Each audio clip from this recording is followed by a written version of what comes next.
aboard Flight 45. We're expecting a full cabin this morning, so if you have 2 carry-ons with you today, please store one of them in the space beneath the seat in front of you.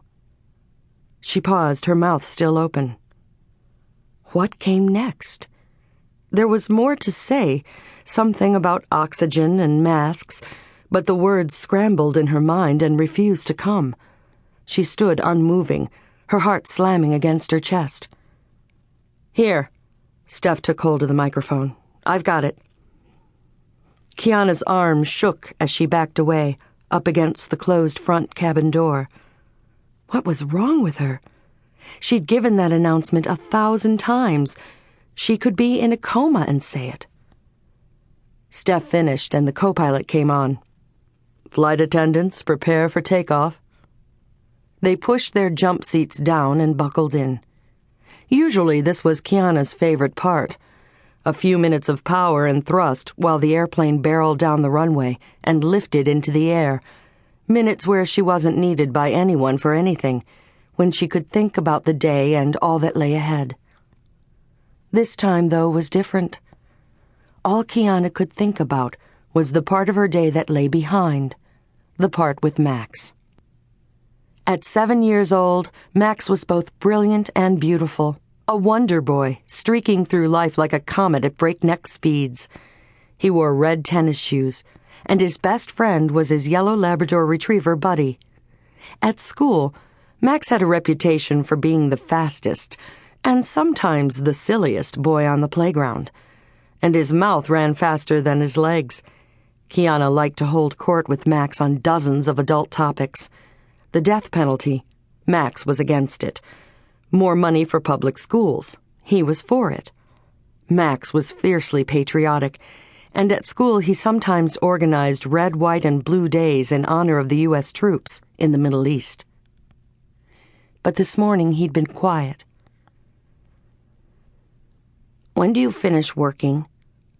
They lived in a 2-bedroom apartment, and he slipped into her room while she was still pressing her standard-issue Airline navy blazer. Kiahna studied him. Dinner time tomorrow, same as always? No, not that way. He hopped up on her bed and sat cross-legged. When will you stay home in the daytime, like Devon's mom or Cody's mom? Max. She turned from the ironing board and leveled her gaze at him. You know I can't do that. Why? He anchored his elbows on his knees. Because.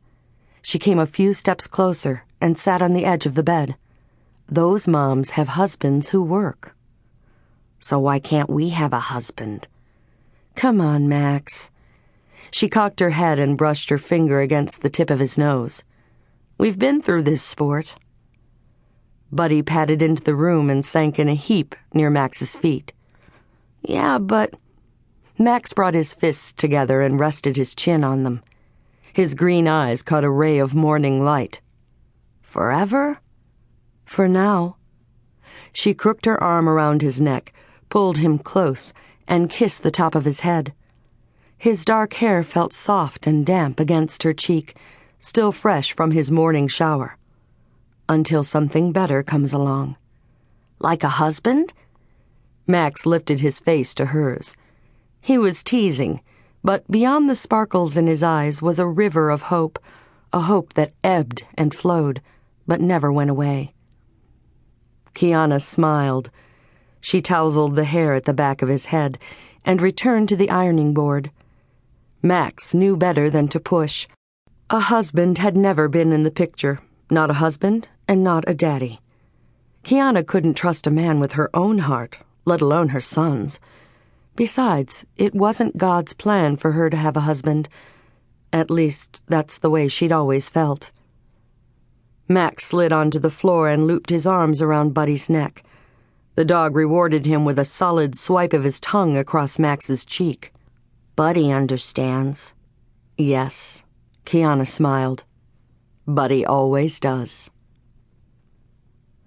A soft bell sounded, and Kiahna sucked in a quick breath. They were at 10,000 feet, time to prepare the beverage cart and make the first pass through the cabin.